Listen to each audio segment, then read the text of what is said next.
आज एक तरफ बेपर्दगी की बीमारी है, एक तरफ बेहयाई की बीमारी है, एक तरफ फेसबुक की बीमारी है, एक तरफ इंस्टाग्राम की बीमारी है, एक तरफ व्हाट्सएप की बीमारी है। आपकी जवान बेटियों के हाथ में मोबाइल है, रात में 12 बजे वो किससे बात करती हैं आप नज़र नहीं रख सकते मेरे भाई। उनके फेसबुक पर उनसे प्राइवेट में कौन कौन चैटिंग कर रहा है आप नज़र नहीं रख सकते।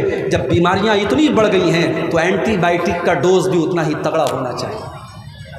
अगर आपने अपनी बेटियों की सही तरबियत नहीं की, मेरी बात लिख के रख लीजिए, आने वाले 10 और 15 सालों के बाद शायद कोई गांव ऐसा नहीं होगा, कोई खानदान ऐसा नहीं होगा जहां की कोई ना कोई लड़की गैर मुस्लिम के साथ फरार होकर के मुर्तद न हुई हो। ये जंगल की आग की तरह ये चीज फैल रही है। अल्लाह ने कुरान में फरमाया, या अय्युहल्लज़ीना आमनू कू अनफुसकुम व अहलीकुम नारा, ऐ ईमान वालो अपने आप को और अपने परिवार को, अपनी फैमिली को, अपने बाल बच्चों को जहन्नम की आग से बचाओ। अपने दिल पर हाथ रख के बताइए, औलाद वालो, आपका बेटा अगर आग में जल रहा हो और आपको पता लग जाए तो क्या आप जलसे में बैठ करके अब्दुल गफ्फार साहब की तकरीर सुनेंगे? आप दौड़ते भागते जाएंगे। आपको मोबाइल पर कॉल आ जाए कि मेरे बेटे का एक्सीडेंट हो गया, आप हॉस्पिटल पहुंचेंगे और अगर ज़रूरत पड़ी तो अपना खून दे करके और अपनी जान दे करके आप अपने बच्चे को बचाएंगे। इतनी मोहब्बत करते हैं अपनी फैमिली से, अपने परिवार से, अपने बाल बच्चों से।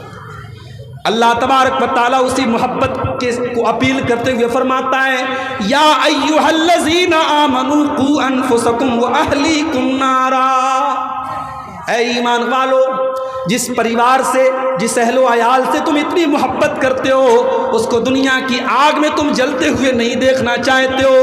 तुम्हारे बाल बच्चे, तुम्हारे बेटी और बेटियां जहन्नम की आग में कैसे जल रहे हैं और तुम कैसे गवारा कर रहे हो।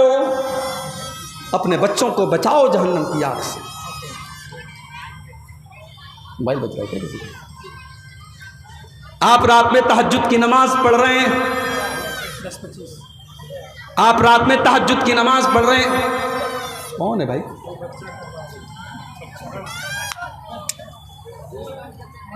सुकून होना चाहिए प्रोग्राम में।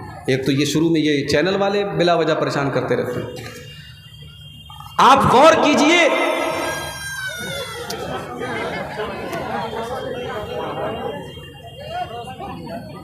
अल्लाह रहम फरमाए।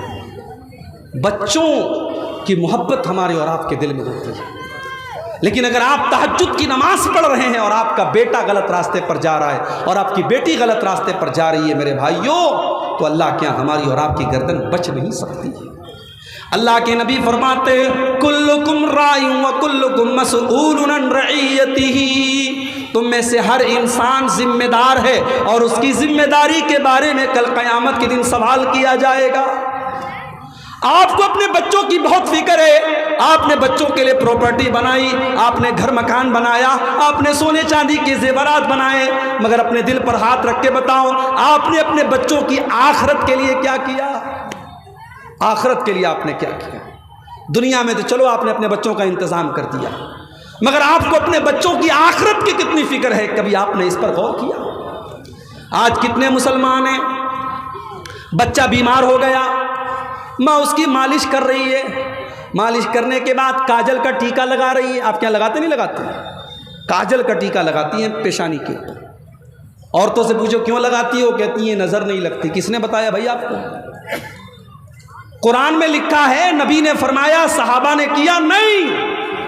टोटका है हिंदुस्तान के माहौल में राइज हो गया, बच्चे को नज़र का टीका लगाया जा रहा है। घर में नजर न लगे, गैर मुस्लिमों के यहाँ नींबू और मिर्चे लटकाए जाते हैं, मुसलमानों के घरों में भी मिर्ची और नींबू लटकाए जाने लगे। बच्चा बीमार हुआ, आपने उसके पेट में तावीज़ बांध दिया, उसके गले में तावीज़ बांध दिया। मेरे भाइयों, क्या आपने नबी की वो हदीस नहीं सुनी, मन अल्लक़ तमीमतन फ़क़द अशरक, जिसने तावीज़ लटकाया उसने शिर्क किया। अल्लाह के प्यारे नबी अपने नवासे हसन और हुसैन को पढ़ करके दम करते हैं, उईज़ुकुमा बिकलिमातिल्लाहि ताम्मा मिन कुल्लि शैतानिन व हाम्मा व मिन कुल्लि ऐनिन लाम्मा। आपने दुआ याद नहीं की, आपको दुआ पढ़ना नहीं आता, तो आपने शॉर्टकट तलाश किया, आपने मौलवी साहब से कहा तावीज़ बना के दे दीजिए। मौलवी साहब ने तावीज़ बना के भी दे दी।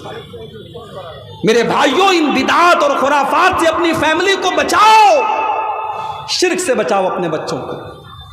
हजरत याकूब अलैहिस्सलाम को देखो, उनके 12 बच्चे हैं। याकूब अलैहिस्सलाम का इंतकाल होने वाला है आखिरी टाइम में। 12 बच्चे उनके बिस्तर को लपेटे, बिस्तर को घेरे हुए हैं। हजरत याकूब अलैहिस्सलाम अपने बच्चों से कहते हैं, अम कुंतुम शुहदा इज़ हज़र याकूब अल मौत इज़ क़ाल लिबनीहि मा ताबुदून मिन बादी। हजरत याकूब अपने बच्चों से कहते हैं, किसकी इबादत करोगे? कालू नाबुदु इलाहका व इलाह आबाइका। बच्चे कहते हैं, अब्बा जान, हम आपके और अपने बाप दादा के माबूद की इबादत करेंगे, हम अल्लाह की इबादत करेंगे। याकूब अलैहिस्सलाम को अपने इंतकाल के टाइम बच्चों की तौहीद की फ़िक्र है। मेरे प्यारे साथियों, अपने बच्चों के अक़ीदे की फ़िक्र कीजिए। और जाते जाते मैं चाहता हूँ कि थोड़ा सा आप, चूँकि मैं मजबूरी की वजह से मुझे पहले नंबर दिया गया है, जलसे वालों को इस बात का भी डर है कि कहीं जो चंदे का एक उम्मीद, प्रोग्राम के ज़रिए एक उम्मीद है चंदे की, कहीं वो चंदा कम ना हो जाए। मैं बड़े अदब से आपसे गुजारिश करता हूँ, मेरी तकरीर का आखिरी पॉइंट चल रहा है, 5-10 मिनट आप आइए और इस कब्रस्तान के रास्ते के लिए, ज़ाहिर है कब्रस्तान हमारी बड़ी बुनियादी ज़रूरत है। ये सदक़े जारिया होगा अगर आपने 100 रुपया, 1000 रुपया, 10,000 रुपया, जो भी आपकी ताकत है, आपने अगर कब्रस्तान में ताउन किया, तो जब तक ये कब्रस्तान का रास्ता रहेगा तब तक आपको और जिसकी तरफ से आपने सदका दिया होगा उसको उसका सवाब मिलता रहेगा। मैं आपसे गुजारिश करूंगा कि आप इस कार्य खैर में हिस्सा लेते चले जाएं और ताउन करते चले जाएं। मुझे इस बात का भी हुक्म मिला है कि थोड़ा बहुत आपका ताउन भी जो है मैं कबूल करूं।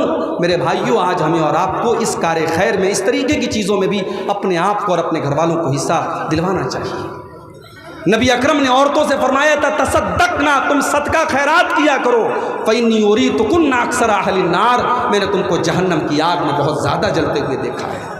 मैं अपनी माँ बहनों से गुजारिश करूँगा कि आप बढ़ चढ़ करके इस कार्य खैर में हिस्सा लें, अपने ज़ेवरात उतार करके आप दें। नबी के दौर में हमने सहाबा की, सहाबियात के वाक़यात हमने हदीस की किताबों में पढ़े हैं कि अल्लाह के नबी ने चंदे की अपील की, औरतों ने अपनी कान की बालियाँ, अपने गले के हार उतार करके दे दिए। आज वो मिसाल, आज इस सरजमीन चिलमारी पर भी आपको कायम करना है, चिलमारा पर भी कायम करना है। आपको इस कब्रिस्तान के लिए आपको सदक़े जारिया के तौर पर अपना जो ताउन है, जो दान है, वो आपको देना है।